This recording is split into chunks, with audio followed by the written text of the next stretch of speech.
Bible మన చేతుల్లోనికి ఎలా వచ్చింది?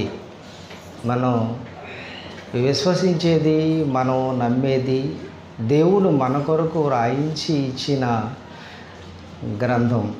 ఈ గ్రంథం మనం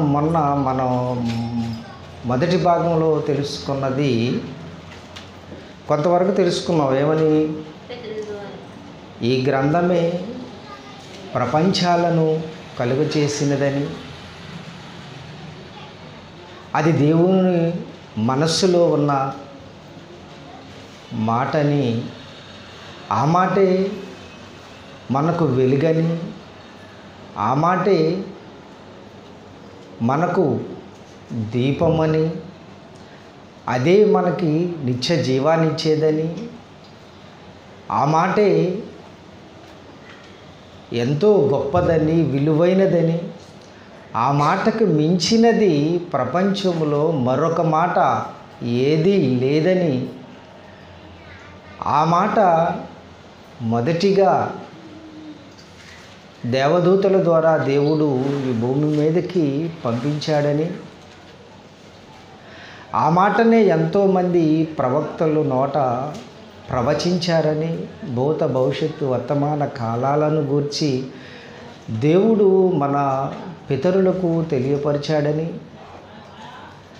ఆ తదుపరి ఆ మాటే సీనాయి పర్వతం మీద మోషే గారికి దేవుడు శిలాక్షరములుగా, శిలాశాసనాలుగా దేవుడు సీనాయి పర్వతం మీద ఇచ్చాడని, ఆజ్ఞలని మోషే గారు ఆనాటి ఇశ్రాయేలీల ప్రజలకు తెలియపరిచాడని, నేర్పాడని మనం తెలుసుకున్నాం. ఆ తదుపరి దేవుడు చెబుతున్న మాట ఏంటి? హెబ్రీయులకు రాసిన పత్రిక 1వ అధ్యాయం 1వ వచనంలో ఏమనుంది? పూర్వకాలములలో ఆయా నానా సమయములలో నానా విధములుగా ప్రవక్తల ద్వారా మన పితరులతో మాట్లాడాడు దేవుడు. అయితే ఇప్పుడు ఉన్న కాలంలో, ఈ కాలంలో, ఈ దినముల అంతమందు కుమారుని ద్వారా మనతో మాట్లాడెను. ఆయన ఆ కుమారుడు భూమి మీదకి వచ్చి మాట్లాడాడు. ఆయన మాటలు, ఆయన వచ్చి పరలోకంలో తండ్రి ఉన్నాడని, ఆ తండ్రికి మనం బిడ్డలం అవుతామని, ఆయనే ఈ లోకాన్ని కలిగించాడని, ఆయనే నన్ను పంపించాడని, ఆయన ద్వారానే నేను వచ్చానని, ఆయన దగ్గర నేను ఉన్నప్పుడు ఆయన చెప్పిన మాటలనే నేను విని మీ దగ్గరికి తీసుకొచ్చి, ఇదిగో నేను చెబుతున్న మాటలు తండ్రి నాతో చెప్పిన మాటలే నేను మీకు చెబుతున్నాను, కానీ నా మాటగా నా నోట ఏది మీకు చెప్పట్లేదు అని యేసుక్రీస్తు ఈ భూమి మీదకి వచ్చిన తర్వాత అనేక విషయాలు, పరలోక సంబంధమైన విషయాలు తెలియపరిచాడని మనం మొదటి భాగంలో తెలుసుకున్నాం. ఇక రెండో భాగంలో ఆయన ఈ భూమి మీద ఉన్నప్పుడు చెబుతున్న మాటలలో ఒక మాట చూసుకొని మనం ఎదరికి వెళ్దామండి. చూడండి, మత్తయి సువార్త 13వ అధ్యాయం 34. నేను నా నోరు తెరచి ఉపమాన రీతిగా బోధించేదను. ఆయన భూమి మీద ఉన్నప్పుడు చెబుతున్న మాట అండి. నేను నా నోరు తెరచి ఉపమాన రీతిగా బోధించేదను. లోకము పుట్టినది మొదలుకొని మరుగు చేయబడిన సంగతులను తెలియజెప్పేదను. మరుగు చేయబడిన సంగతులను, సీక్రెట్గా ఉన్న మాటలను, మరుగు చేయబడిన సంగతులను, దాచబడిన సంగతులను నేను తెలియపరుస్తాను. అంటే ఈ మాటలన్నీ మరుగు చేయబడినవి, ఈ మాటలన్నీ దాచబడినవి, ఈ మాటలన్నీ నేను చెబుతాను అని యేసుక్రీస్తు ప్రభు ఈ భూమి మీద ఉన్నప్పుడు ఆ మాటలన్నీ చెప్పాడు. ఆ మాటలు సీక్రెట్, ఆ మాటలు దేవుని దగ్గర దాచబడి ఉన్నవి. ఆ మాటలను యేసుక్రీస్తు ప్రభువు చెప్పాడు. చెప్పిన తర్వాత ఆయన పరమునకు చేర్చబడే ముందు ఆయన వెళ్ళిపోతూ ప్రజలకు ఆనాటి వారికి చెప్పిన మాట ఏంటంటే, ఇదిగో నేను వెళ్ళిపోతున్నాను అని చెబుతూ ఆయన ఈ భూమి మీద చెప్పిన మాటలేంటి? ఇదిగో నేను తండ్రి దగ్గర నుంచి వచ్చాను, తండ్రి మాటలని చెప్తున్నాను, ఈ మాటలన్నీ మరుగు చేయబడిన సంగతులను మీకు చెబుతున్నాను, ఈ మాటలన్నీ మరుగు చేయబడినవి, ఇవన్నీ సీక్రెట్గా తండ్రి దగ్గర ఉంచబడిన మాటలను నేను చెబుతున్నాను. లోకము పుట్టినది మొదలుకొని ఇప్పటి వరకు ఎవరి నోట వినలేదు, ప్రవక్తల నోట కూడా మీరు వినలేదు, ఇవి గొప్ప మాటలు అని యేసుక్రీస్తు ప్రభువు చెప్పారే. అంటే ఆయన చెప్పిన మాటలేనా ఇంకేమన్నా మిగిలి ఉన్నాయా అని మనం ఆలోచన చేస్తే యేసుక్రీస్తు ప్రభువే చెబుతున్న మాట చూడండి. యోహాను సువార్త 12వ అధ్యాయం, యోహాను సువార్త 12వ అధ్యాయం 49-50 వచనాలండి. 49-50 వచనంలో, ఏలయనగా నా అంతటా నేనే మాట్లాడలేదు, నేను ఏమనవలెనో ఏమి మాట్లాడవలెనో దానిని గూర్చి నన్ను పంపిన తండ్రియే నాకు ఆజ్ఞ ఇచ్చి ఉన్నాడు. చెప్పాడు కదండి, నా తండ్రి నాకు ఆజ్ఞ ఇచ్చాడు, నేను మాట్లాడుతున్నాను. ఈ మాటలు మరుగైన మాటలు, లోకము పుట్టినది మొదలుకొని ఇప్పటి వరకు ఎవరు చెప్పనివి, ఎవరి నోట రానివి అని ఆయన చెప్పి 16వ అధ్యాయంలో చెబుతున్నారు చూడండి. యోహాను సువార్త 16వ అధ్యాయం 12-13 వచనాలండి. నేను మీతో చెప్పవలసినవి ఇవన్నీ నేను చెప్పాను కదా, లోకము పుట్టినది మొదలుకొని ఇప్పటి వరకు మీరు కనివిని ఎరుగని మాటలను, పరలోక సంబంధమైన మాటలను, తండ్రిని గూర్చిన మాటలను, ఇవన్నీ నేను మీకు చెప్పాను. అయితే నేను మీతో చెప్పవలసినవి ఇంకను అనేక సంగతులు కలవు, కానీ ఇప్పుడు మీరు వాటిని సహింపలేరు. నేను చెప్పవలసిన సంగతులు ఇవే అని అనుకోకండి, ఇంకా అనేకమైనవి ఉన్నవి, కానీ నేను ఇప్పుడు మీతో చెప్పితే వాటిని మీరు సహించలేరు, తట్టుకోలేరు, ఆ మాటలను మీరు భరించలేరు, వినలేరు.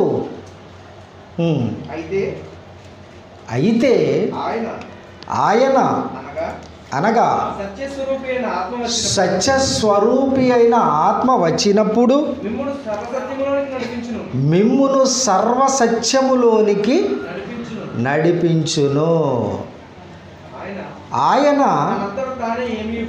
తనంతట తానే ఏమీ బోధింపక వేటిని వినును వాటిని బోధించి సంభవింపబోవు సంగతులను మీకు తెలియజేయును.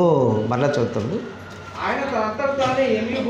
ఆయన తనంతట తానే ఏమీ బోధింపక వేటిని వింటాడో వాటిని బోధిస్తాడు. ఎవరు? సత్యస్వరూపి అయిన ఆత్మ వచ్చినప్పుడు మిమ్ములను సర్వసత్యములోనికి నడిపిస్తాడు.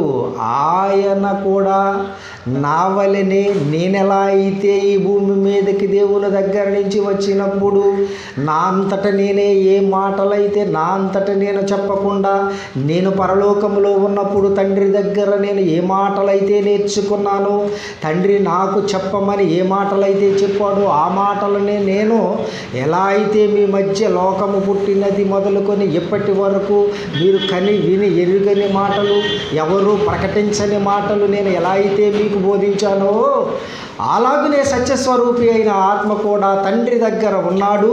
తండ్రి దగ్గర ఉన్నాడు. నేను వెళ్ళిన తర్వాత సత్యస్వరూపి అయిన ఆత్మ మీ మధ్యకి వస్తుంది. ఆయన కూడా ఆయన మాటగా, ఆయన నోట ఏది ఆయన మాటగా రాదు.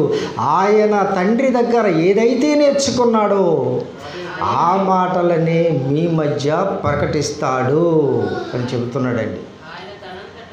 ఆయన తనంతట తానే ఏమీయు బోధింపక ఏమీ బోధించక వేటిని వినునో ఆయన తండ్రి దగ్గర తండ్రి మాటలు వేటిని వినునో వాటిని బోధించి వాటిని బోధించి సంభవింపబోవు సంగతులను చూడండి, సంభవింపబోవు సంగతులను అంటే భవిష్యత్తులో ఏం జరగబోతుందో, నీ అంతమా, ఈ భూమి అంతమా, ఈ లోకాంతమా, జరగబోవు వాటిని చదువు. వాటిని బోధించి సంభవింపబోవు సంభవింపబోవు వాటిని మీకు తెలియచేయును. మీకు తెలియచేయును. ఆయన ఆయన నా వాటిలోనివి తీసుకొని, యేసుక్రీస్తు ప్రభు చెబుతున్నాడండి, ఆయన నా వాటిలోని తీసుకొని. ఈయనకి ఎక్కడ ఈ మాటలు? తండ్రి మాటలు. నా వాటిలోనివి తీసుకొని మీకు తెలియచేయును కనుక నన్ను మహిమపరచును.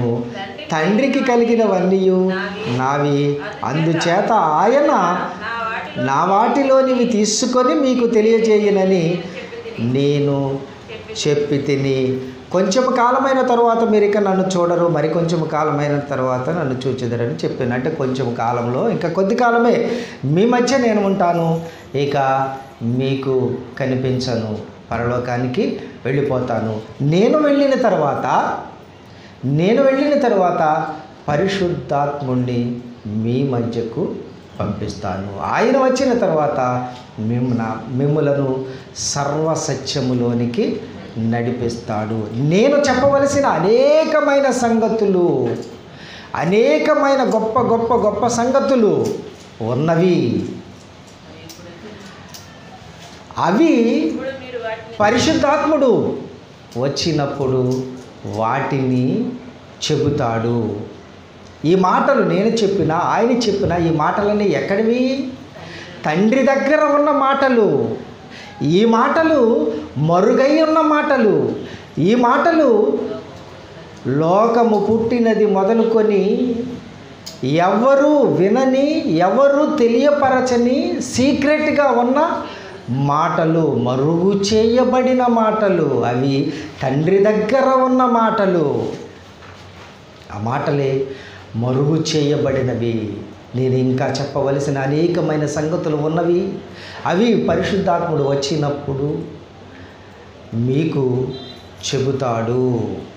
అవి మరుగై ఉన్న మాటలు, సీక్రెట్గా దాచబడిన మాటలు, తండ్రి దగ్గర ఉన్న మాటలు. ఆ మాటలు తండ్రి దగ్గర ఎలా దాచబడి ఉన్నావో, అవి ఎంత సీక్రెట్గా ఉన్నావో, అవి ఎంత పగడ్బందీగా ఉన్నావో చూడండి. ఒకసారి వాక్యం చూద్దాం. ప్రకటన గ్రంథము 5వ అధ్యాయం. ప్రకటన గ్రంథము 5వ అధ్యాయం 1వ వచనం. మరియు లోపటను వెలుపటను వ్రాత కలిగి. చూసారండి? మరియు లోపటను వెలుపటను వ్రాత కలిగి, రెండు వైపులు ఎడపెడ వ్రాత కలిగి 7 ముద్రలు గట్టిగా వేసి ఉన్న ఒక గ్రంథము సింహాసనమునందు ఆసీనుడయుండి వాని కుడి చేత చూసి తిని. ఒక గ్రంథం ఉందంటండి. ఆ గ్రంథానికి లోపటను వెలుపటను వ్రాత కలిగి, ఆ గ్రంథానికి వెలుపటను లోపటను రాత కలిగి ఉన్నది. ఒక గ్రంథం ఉంది. ఆ గ్రంథములో లోపటను వెలుపటను వ్రాత కలిగి వ్రాయబడి ఉన్నది. ఏమండి? వ్రాయబడి ఉన్నది. ఆ గ్రంథం అంట, ఆ గ్రంథానికి 7 ముద్రలు గట్టిగా వేసి ఉన్న ఒక గ్రంథము. ఆ గ్రంథానికి 7 ముద్రలు వేయబడి ఉన్నవి. ఆ 7 ముద్రలు ఎలా అంట? గట్టిగా వేయబడి ఉన్నది. ముద్రలు అంటే సీలు వేసి ఉన్నది. ఒక గ్రంథం ఉంది. ఆ గ్రంథానికి లోపట వెలుపట రాత కలిగి ఉన్నది. ఆ గ్రంథానికి 7 ముద్రలు గట్టిగా వేసి, అంటే పగడ్బందీగా అనమాట. గట్టిగా అంటే పగడ్బందీగా వేసిన ఆ గ్రంథము ఇక ఎవరి దగ్గర ఉంది? సింహాసనమందు ఆసీనుడై ఉన్న వాని కుడి చేత చూచి తిని. అంటే యోహాను గారు దర్శనములో చూస్తున్నది ఆయన వ్రాశాడు. సింహాసనమందు ఆసీనుడై ఉన్న వాని కుడి చేత ఈ గ్రంథము ఉన్నదంట. ఆయన కుడి చేతిలో ఈ గ్రంథం ఉందంట. 7 ముద్రలు పటిష్టంగా వేసి, అంటే సింహాసనం మీద ఆసీనుడై ఉన్నవాడు ఎవరు? ఎవరు? దేవుడు.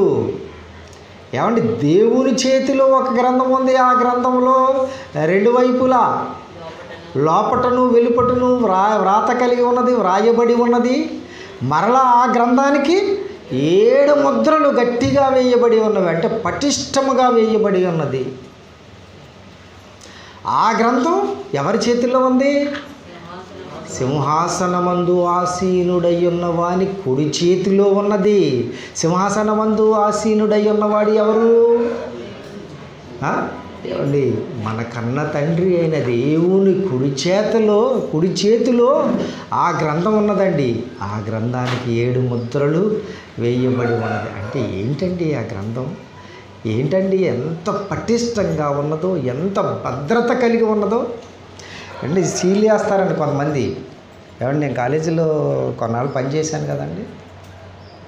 ఫైనల్ ఎగ్జామ్స్ జరిగేటప్పుడు అండి, పిల్లలు రాసిన పరీక్ష పేపర్లన్నీ వాటిని సీల్ చేస్తామండి.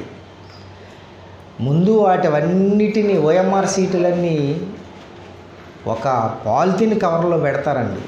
పాలిథిన్ కవర్లో పెట్టి, ఆ తర్వాత క్లాత్ కవర్లో పెట్టి, ఆ తర్వాత మరలా క్లాత్ కవర్తో సహా పాలిథిన్ కవర్లో పెట్టి, ఆ తర్వాత ఈ పాలిథిన్ కవర్లో పెట్టింది మొత్తం కలిపి ఒక క్లాత్ కవర్లో పెడతామండి.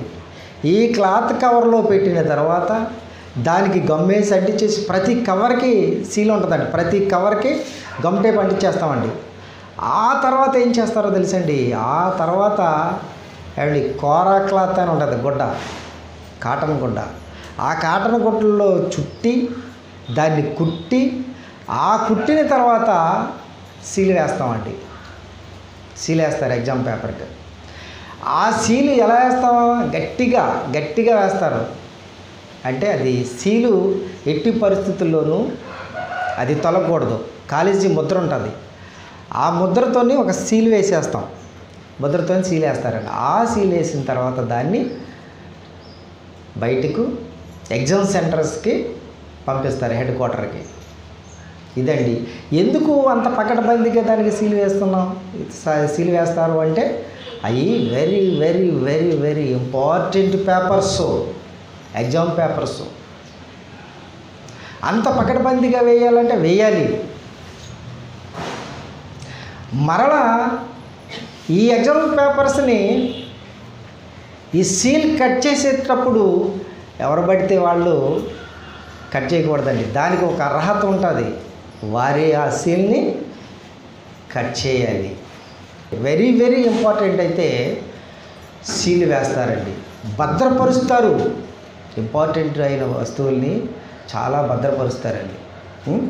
అలాగే ఈ గ్రంథం కూడా సీల్ వేయబడి ఉన్నది, భద్రపరచబడి ఉన్నది. 7 ముద్రలు గట్టిగా వేయబడి ఉన్నది. అది సింహాసనమందు ఆసీనుడై ఉన్న వాని కుడి చేతిలో ఉన్నది. ఈ యోహాను గారు చూస్తున్నారండి, పద్మాసు ద్వీపమున పరవాసి అయి ఉన్న ఈ యోహాను గారు చూస్తున్నారు, అదే రాశారు. ఆ తర్వాత ఏం జరిగిందో చూడండి. 2 మరియు దాని ముద్రలు తీసి ఆ గ్రంథము విప్పుటకు యోగ్యుడైన వాడెవడని దేవదూత బలిష్ఠుడైన యొక్క దేవదూత బిగ్గరగా ప్రచురింపగా చూసి తిని. యోహాను గారి దర్శనంలో కనిపిస్తుందండి ఏంటంటే, బలిష్ఠుడైన ఒక దేవదూత బిగ్గరగా ప్రకటన చేస్తున్నాడండి. బలిష్ఠుడైన ఒక దేవదూత బిగ్గరగా ప్రకటన చేస్తున్నాడు. చాలా జాగ్రత్తగా వినాలండి. బలిష్ఠుడైన ఒక దేవదూత వచ్చి బిగ్గరగా ప్రకటన చేస్తున్నాడండి. ఏమని?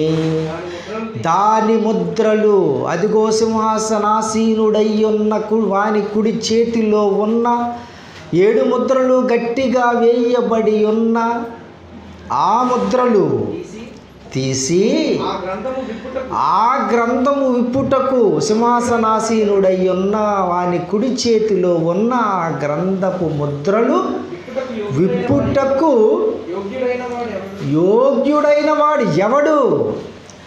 యోగ్యుడైన వాడు ఎవడని బలిష్ఠుడైన ఒక దేవదూత బిగ్గరగా ప్రచురించుట చూచి తిని. దేవుని కుడి చేతిలో ఉన్న ఆ గ్రంథాన్ని విప్పుటకు యోగ్యుడెవడున్నాడు అని ఆ దేవదూత బిగ్గరగా కేక వేస్తుందండి. బిగ్గరగా వేస్తుంది. ఎవరండి దేవదూత? ఎలాంటి దేవదూత ఇది? బలిష్ఠుడైన దేవదూత కేక వేస్తుంది. ఆ దేవదూతకు లేదా? ఆ దేవదూత విప్పలేదా ఆ గ్రంథాన్ని? లేదండి, విప్పలేదు. అప్పుడు ఏం జరిగిందో చూడండి. 3 అయితే పరలోకమందు గాని భూమి మీద గాని భూమి క్రింద గాని ఆ గ్రంథమును విప్పుటకైనను చూచుటకైనను ఎవరికి శక్తి లేకపోయెను. చూసారండి, బలిష్ఠుడైన ఒక దేవదూత బిగ్గరగా ప్రకటిస్తుంది.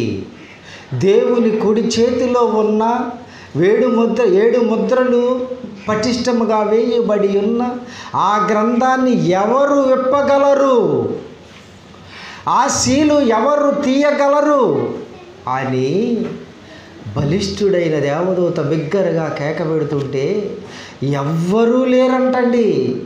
పరలోకములో కానీ భూమి మీద కానీ భూమి కింద కానీ ఆ గ్రంథము విప్పుటకైనను చూచుటకైనను ఎవరికి శక్తి లేదంటండి. ఎవరికి శక్తి లేకపోయాను. ఏంటండి ఆ గ్రంథం? ఎంత గొప్పదండి ఆ గ్రంథం! చూసారండి, ఎవరికీ శక్తి లేదంటండి. ఏంటి? విప్పటానికే కాదు, చూచుటకైనను ఆ గ్రంథాన్ని చూచుటకైనను శక్తి లేదంటండి. ఏంటండి ఆ మహాగ్రంథం? ఎంత గొప్పదండి ఆ గ్రంథం! ఆ తర్వాత 4 ఆ గ్రంథము విప్పుటకైనను చూచుటకైనను యోగ్యుడెవడను కనబడనందున నేను బహుగా ఏడ్చుచుండగా నేను ఏడుస్తున్నాను. ఆ మహాదివ్య గ్రంథాన్ని విప్పుటకైనను చూచుటకైనను ఎవరికి నీ శక్తి లేకుండుట నేను చూచినప్పుడు, ఎవ్వరూ లేనప్పుడు నాకు ఏడుపు వచ్చింది. అయ్యో, ఈ గ్రంథం విలువ, అసలు ఎంత పటిష్టమైన ఈ గ్రంథము! అసలు ఈ గ్రంథములో లోపటను వెలుపను వ్రాయబడి ఉన్న ఈ మహాజ్ఞాన గ్రంథాన్ని విప్పుటకైనను చూచుటకైనను అయ్యో ఎవ్వరూ లేరే అని నేను ఏడ్చుచుంటిని, బహుగా ఏడ్చుచుంటిని. అప్పుడు ఆ పెద్దలలో ఒకడు, ఏడవకు నాయనా, ఏడవకు, నువ్వు ఏడవద్దు, ఈ గ్రంథాన్ని విప్పేవారు ఉన్నారు, నువ్వు ఏడవద్దు.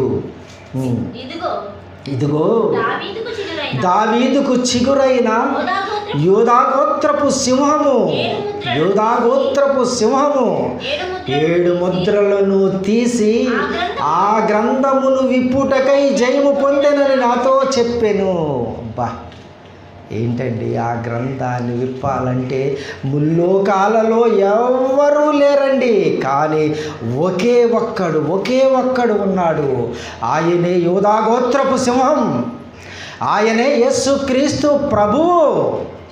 యేసుక్రీస్తు ప్రభు తప్ప ముల్లోకాలలో ఎవ్వరు ఆ గ్రంథాన్ని విప్పలేరు. చూచుటకైనను విప్పుటకైనను ఎవ్వరు ముల్లోకాలలో లేరండి. విప్పడానికి శక్తి పొందినవాడు, విప్పడానికి అర్హత పొందినవాడు యూదాగోత్రపు సింహం. ఎవరండి యూదాగోత్రపు సింహం? యేసుక్రీస్తు ప్రభువే. యేసుక్రీస్తు ప్రభువే అండి. ఎవడు యూదాగోత్రపు సింహం అంటే ఒక మాట గుర్తొచ్చింది. ఎవరండి యూదాగోత్రపు సింహం? యేసుక్రీస్తు ప్రభు. ఎవడు జగశాలి గారు అప్పుడప్పుడు ఒక మాట అంటారండి, నా వెనకున్నది ఎవరు అనుకుంటున్నారు? యూదాగోత్రపు సింహం. నన్ను నడిపించేది ఎవరు అనుకుంటున్నారు? నా అన్న. ఆయన ఎవరు? యూదాగోత్రపు సింహం అనేవాడండి. ఆయన యూదాగోత్రపు సింహం. ఆయన వారసుండే నేను కూడా సింహాన్నే అంటూ ఉంటారండి. అవునా? ఇలాంటి అప్పుడు ఆయన ఒకసారి ఇదే మాట అన్నారండి. ఇదే మాట అంటే మనకు వ్యతిరేక ఒక ఆయన, నువ్వు సింహానం అయితే నేను వేటగాడిని అన్నాడండి. నీవు సింహానం అయితే నేను వేటగాడిని, నిన్ను బంధించేస్తాను అన్నాడండి. ఏంటది? నీవు సింహానం అయితే నేను వేటగాడిని, నిన్ను బంధించేస్తాను. ఏంటండి? ఎవరిని బంధించేది? ఎవరు ఆ సింహం? యూదాగోత్రపు సింహం. ఆ యూదాగోత్రపు సింహాన్ని ఒక వేటగాడు బంధించగలడా? సాధ్యమా? ఇంపాసిబుల్. అసాధ్యం. ఒకనాడు బయలుదేరాడండి దమస్కు పట్టణానికి, నేను యూదాగోత్రపు సింహాన్ని బంధించేస్తాను అని. అప్పుడు అదే యూదాగోత్రపు సింహం మాట్లాడుతుంది. ఏమని? ముళ్ళు కోళ్ళకు ఎదురు తన్నుట సౌలా నీకు అసాధ్యం. యూదాగోత్రపు సింహాన్ని నువ్వు బంధించగలవా? నీ వల్ల అవుతుందా? ముల్లోకాలలో ఎవడు నువ్వు లేడే విప్పడానికి. అది విప్పే శక్తి యూదాగోత్రపు సింహానికి ఉందే. ఆ యూదాగోత్రపు సింహాన్ని నీవు వేటగాడవై నీవు బంధించగలవా? అసాధ్యం. ఏం మాట్లాడుతున్నారండి? బయటికి వెళ్ళిపోయిన ఈ మనుషులు ఏం మాట్లాడుతున్నారండి? బైబిల్ తెలిసే మాట్లాడుతున్నారా? బైబిల్ వచ్చే మాట్లాడుతున్నారా? యూదాగోత్రపు సింహం యొక్క కెపాసిటీ, ఆయన వారసులైన వారి కెపాసిటీ తెలిసే మాట్లాడుతున్నారా? లేదు, తెలీదు. బైబిల్ తెలియక మాట్లాడుతున్నారండి. బైబిల్ తెలుసుకోవాలి, తెలుసుకొని మాట్లాడాలి. నోటికి ఏది వస్తే అది మాట్లాడకూడదు. జాగ్రత్తగా మాట్లాడాలి. జాగ్రత్తగా మాట్లాడటం నేర్చుకోవాలి మీరు. జాగ్రత్త.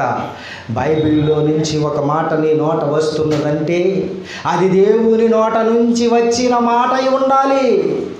నీ నోటగా ఏది రాకూడదు. యేసుక్రీస్తు ప్రభు చెప్పాడు కదా, నా నోట వచ్చే మాటలు నా మాటలు కాదు, నా నోట వచ్చే మాటలు తండ్రి నాకు ఏదైతే పరలోకంలో నేర్పాడో ఆ మాటలనే నేను మీకు చెబుతున్నాను అన్నాడు. ఆ మాటలే మనము కూడా చెప్పాలి. మన మాటగా ఏది మన నోట రాకూడదండి. ఎవ్వరు లేకపోతే యూదాగోత్రపు సింహము అది ఆ 7 ముద్రలను విప్పడానికి అర్హత పొందినది. ఎలా పొందిందో చూడండి. అర్హత 6.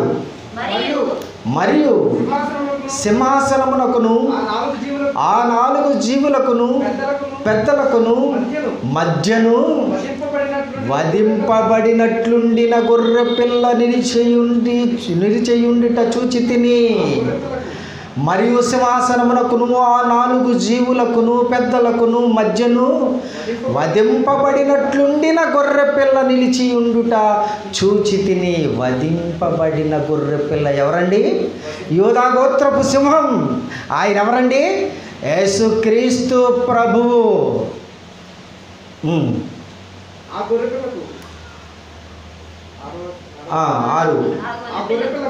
ఆ గొర్రె పిల్లకు 7 కొమ్ములను 7 కన్నులు ఉండెను.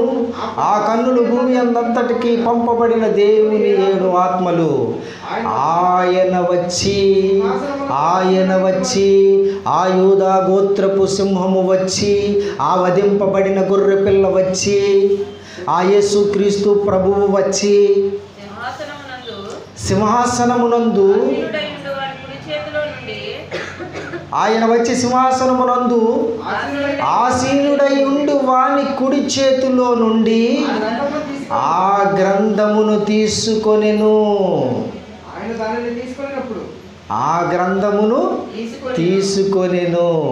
ఆయన దాన్ని తీసుకొనినప్పుడు ఆ 4 జీవులను, వీణెలను, ధూపద్రవ్యములతో నిండిన సువర్ణ పాత్రలను పట్టుకొని ఉన్న ఆ 24 పెద్దలను ఆ గొర్రె పిల్ల ఎదుట సాగిలపడిరి. ఈ పాత్రలు పరిశుద్ధుల ప్రార్థనలు.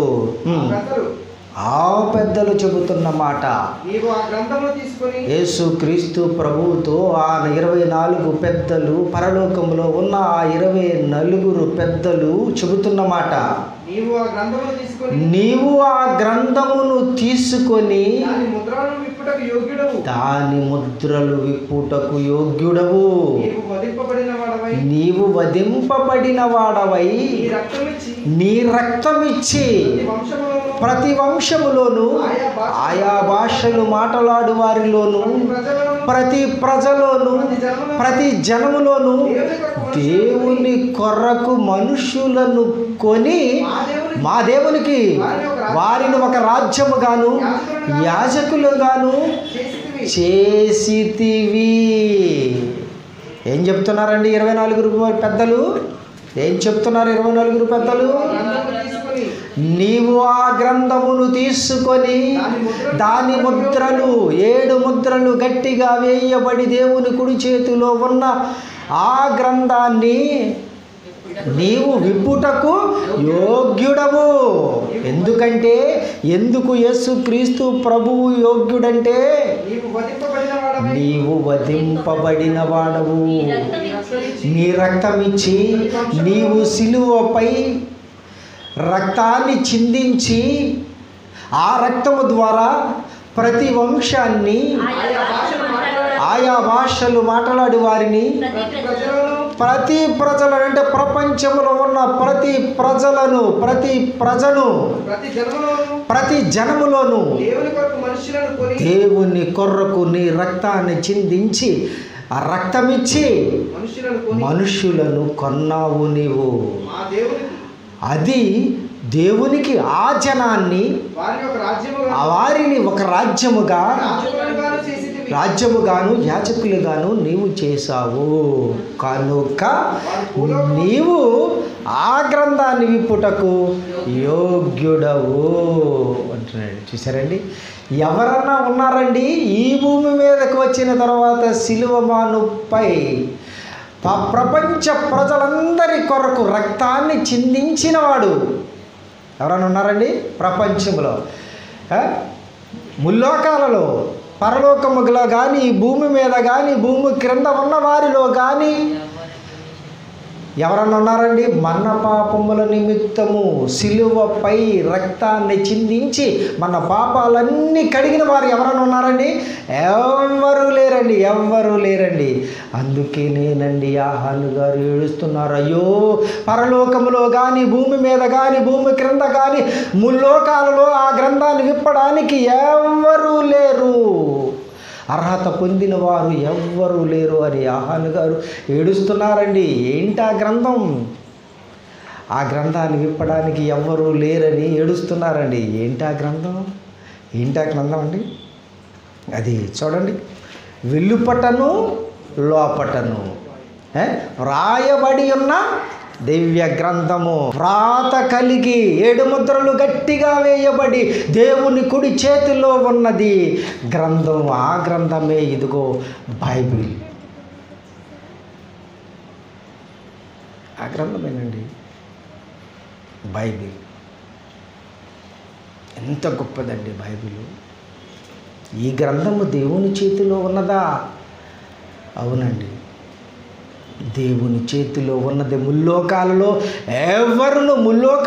ఎవ్వరును ఈ గ్రంథాన్ని విప్పడానికి కాదు, చూచుటకు శక్తి ఎవ్వరికీ లేదండి. ఎంత గొప్పదండి బైబిలు.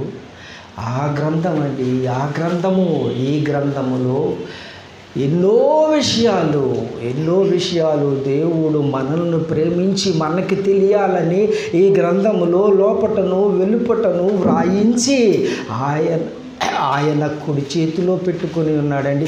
అయ్యో, ఈ గ్రంథము ఈ భూమి మీదకి మన దగ్గరికి, ఈ గ్రంథము దేవుని చేతిలో ఉన్న ఈ మహాదివ్య గ్రంథమైన ఈ బైబిల్ భూమి మీదకి రాకపోతే, ఈ క్రొత్త నిబంధన అనే ఈ గ్రంథము ఈ భూమి మీదకి రాకపోతే అందులో ఎంతో మహాజ్ఞానం ఉన్నది. ఈ ప్రజలమైన మాకు ఎలా తెలుస్తుంది అని యోహాను గారు ఏడుస్తున్నారండి బైబిల్ కోసం. యోహాను గారు ఏడుస్తున్నారండి ఈ మాటల కోసం.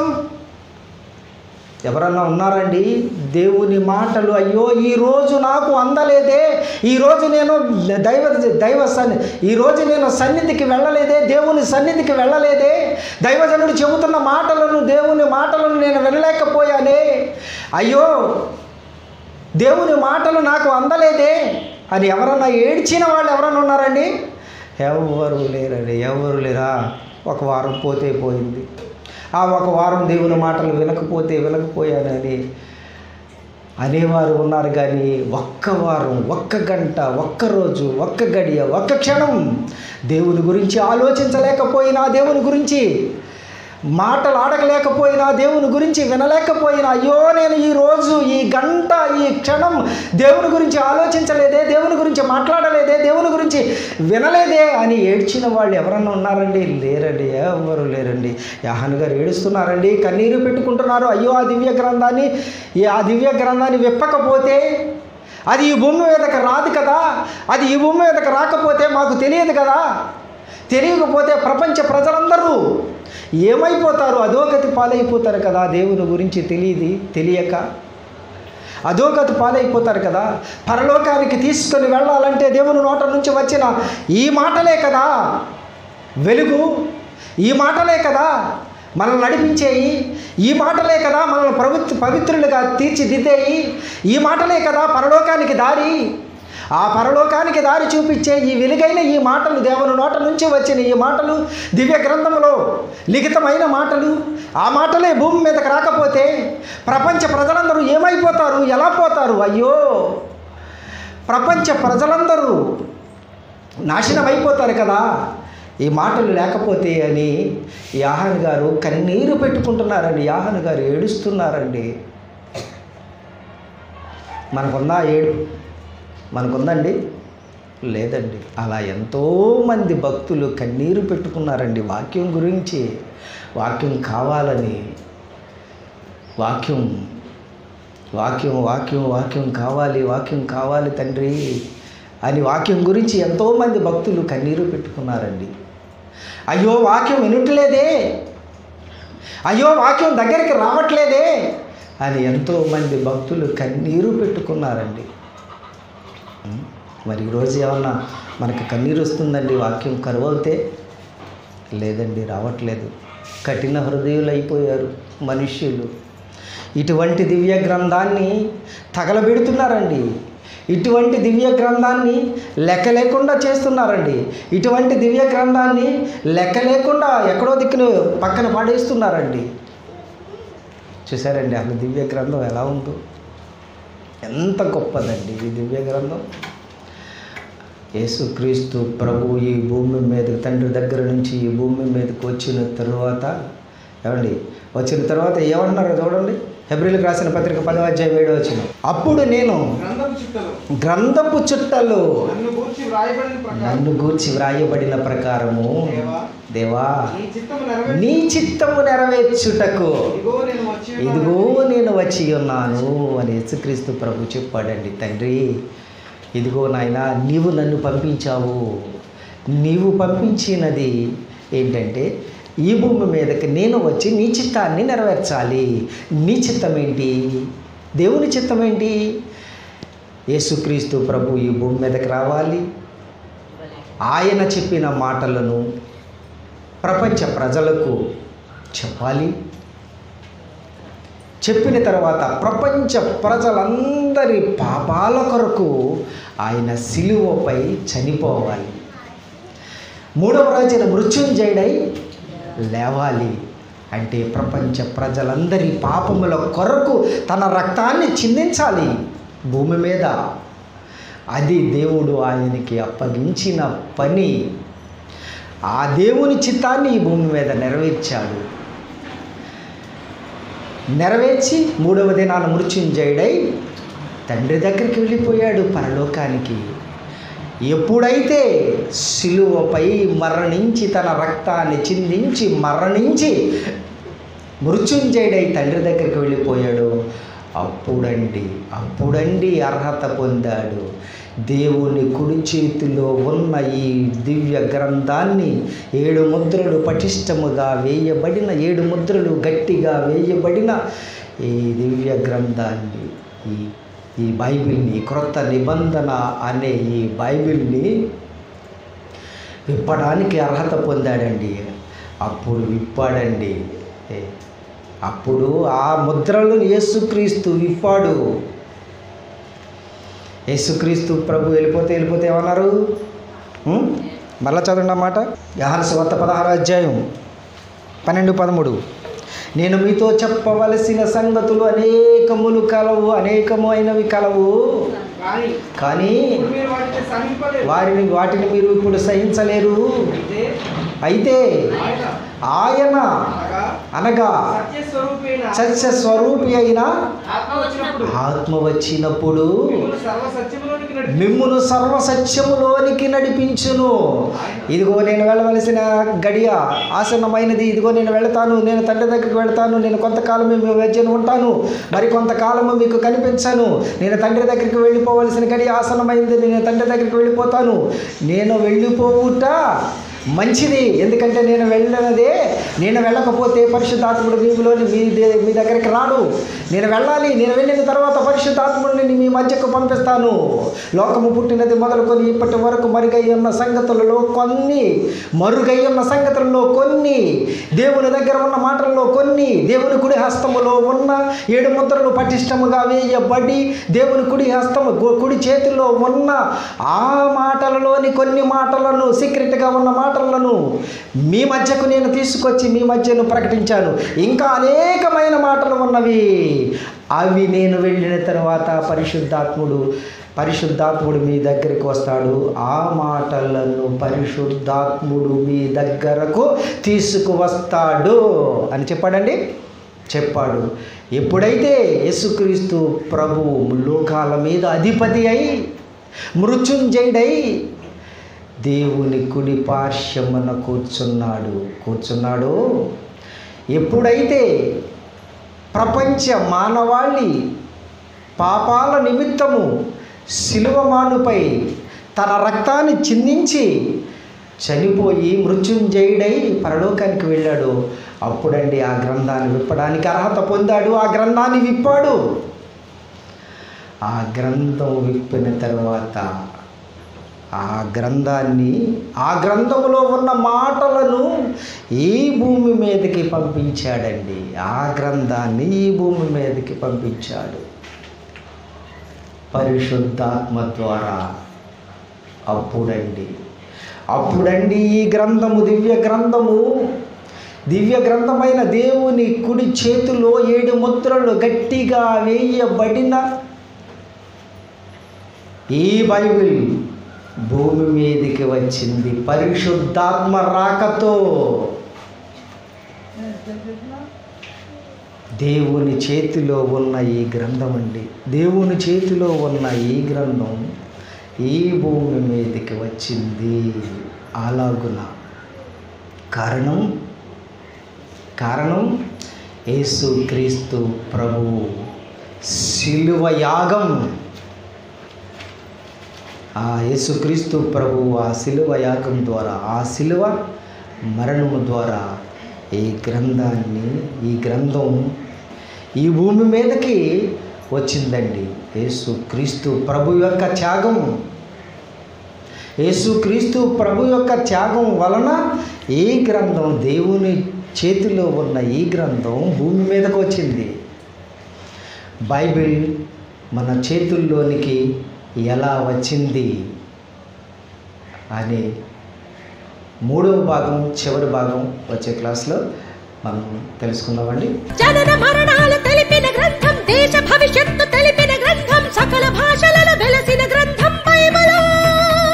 ముద్రించిన వాటిలో మొదటి గ్రంథమే బైబిలు. ఆ వాక్యమే క్రీస్తు యేసని తెలుసుకో. ఇది నమ్మకపోతే రుజువుతో